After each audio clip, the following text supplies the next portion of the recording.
அருமையான தேவனுடைய பிள்ளைகளே, நம்முடைய கர்த்தரும் இரட்சகரும் மெய்யான தேவனும் மகா தேவனும் என்னடைக்கும் சோத்திரிக்கப்பட்ட சர்வத்திற்கு மேலான தேவனும் சதா காலமும் 1 தீமோத்தேயு 6:12 ஏக தேவனாக சதா காலமும் ஒரே தேவனாக வீட்டு அரசாளுகிற நம்முடைய ஆண்டவராக இயேசு கிறிஸ்து நாமத்தில் உங்கள் அன்போடு நான் வாழ்த்துகிறேன். இந்த வார்த்தை நேரம் உங்களுக்கு மிகுந்த ஆசீர்வாதமாக இருப்பதாக. நியாயாதிபதி இயேசு கிறிஸ்து வருகிறாங்க உள்ளிட்ட ஒரு நோக்கத்தோடு தந்திருக்கிறார். அருமையான தேவனுடைய பிள்ளைகளை, இது கர்த்தர் கொடுத்த ஊழியம், கர்த்தர் நேரடியாக கொடுத்த ஊழியம். எங்கள் மூலமாக கொடுக்கப்படுகிற அத்தனை சத்தியமும் கர்த்தரால் நேரடியாக கொடுக்கப்பட்ட சத்தியம். இதை யார் ஏற்று நிற்க முடியாது, யார் கேட்டு ஜெயிக்கவே முடியாது.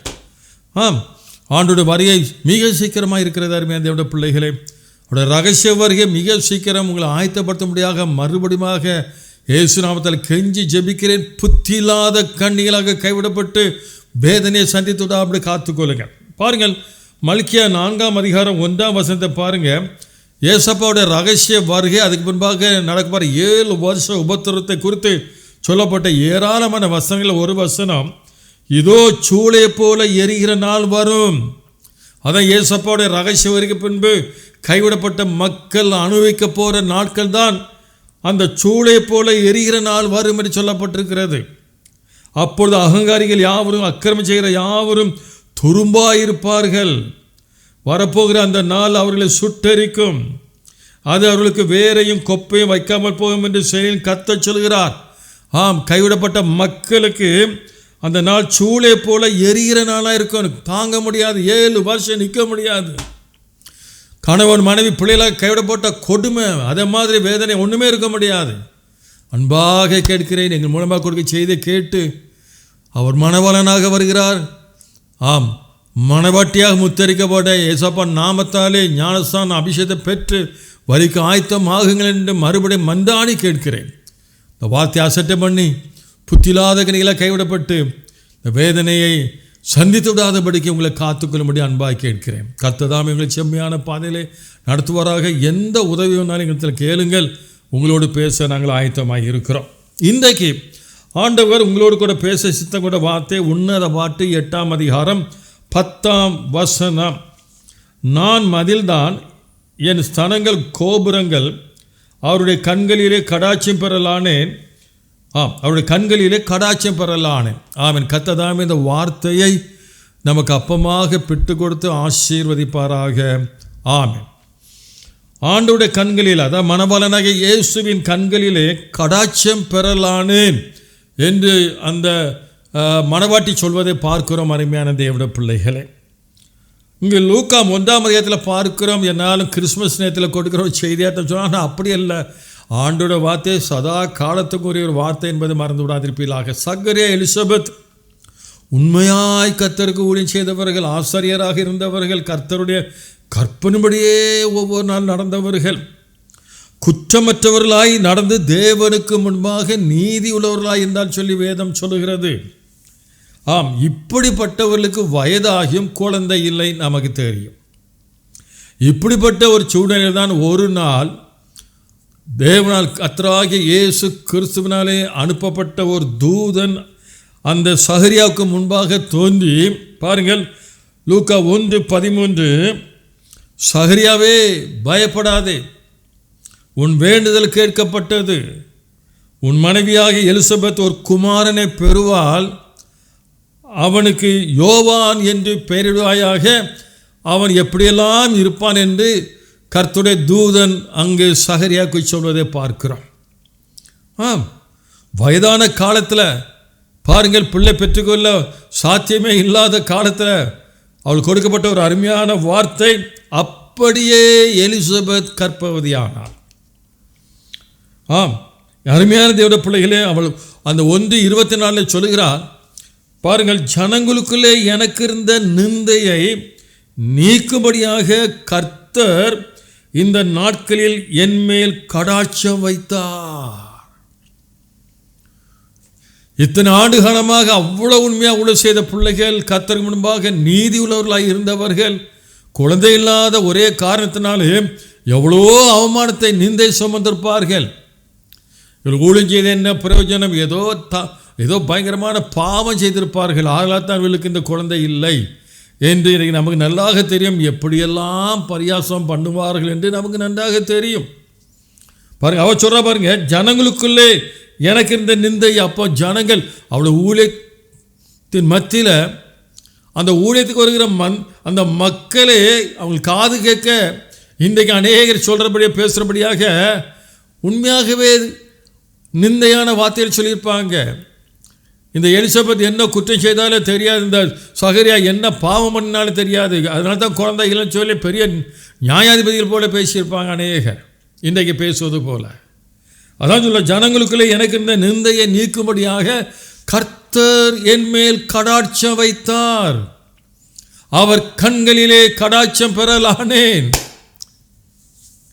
இது எல்லா பிள்ளைகளுக்கும் உரியதான ஒரு வார்த்தை. அருமையான பிள்ளைகளே, அப்படியே அவள் அழகான ஒரு குழந்தையை, ஒரு ஆண் குழந்தையை பெற்றெடுத்தால் யோவான் என்று பெயரிட்டார்கள்.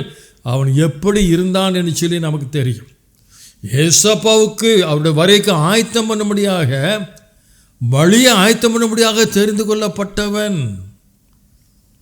கராராக உபதேசம் பண்ணினவன்.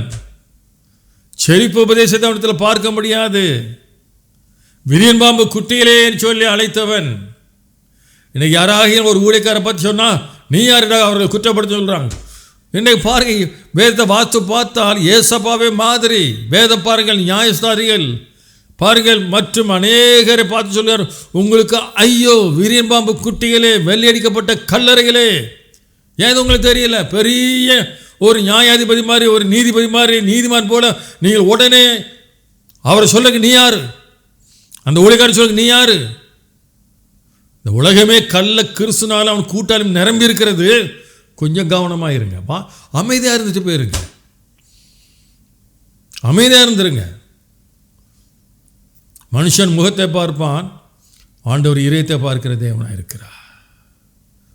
சீக்கிரமாக ஒரே நிமிஷம் புஸ்தகம் மற்றும் யார் கள்ள கிறிஸ்து யார் அந்தி கிறிஸ்துங்கிற அந்த கைப்பிரதிகள் சீக்கிரமாக ஒரு மாதத்தில் வெளியிடப்பட இருக்கிறது.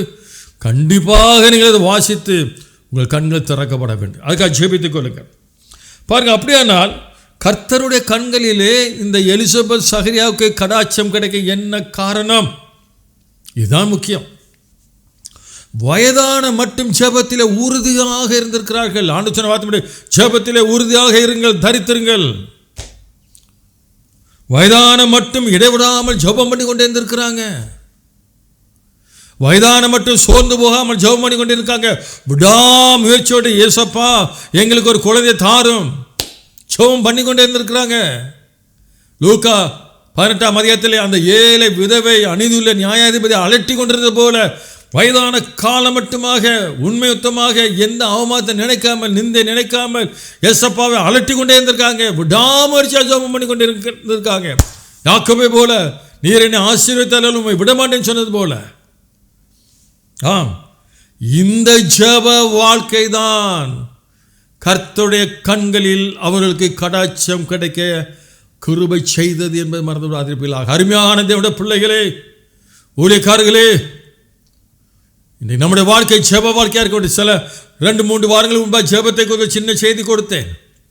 ஆனால் இன்றைக்கு நம்முடைய வாழ்க்கையை ஒரு ஜெபமாக இருக்க வேண்டும். ஜெபம் தான் ஜெயம். ஜெபம் இல்லாத வீடா ஒழுக்காய் போய்விடும். ஜெபம் இல்லாட்ட உங்களுடைய ஜீவனே இருக்காது, செத்த பிரேதமாக இருப்போம். 1 மணி நேரமாவது விழித்திருந்து ஜெபம் பண்ணுங்க ஆண்டு சொன்னாரு.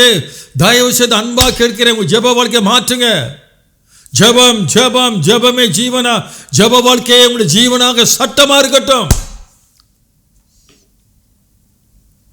ஒரு அருமையான பாடல் உண்டு, பார்த்தீங்களா? அதில் மறந்துட்டான். ஜெபமே ஜீவன் ஜெபம் ஜெயம், ஜீவியத்திற்கு இதுவே சட்டம். ஜெபமே ஜீவன் ஜெபம் ஜெயம். நம்முடைய ஜீவியத்திற்கு இதுதான் சட்டம். இந்த சட்டத்தின்படி நடந்தால் தான் நம்முடைய வாழ்க்கை ஆசிரமாக இருக்கும். கர்த்தருடைய கண்களிலே கடாட்சம் கிடைக்கும். கர்த்தருடைய கண்களிலே கடாட்சம் கிடைக்காட்டா நம்ம ஒரு ஆசீர்வாதம் பெற்றுக்கொள்ள முடியாது.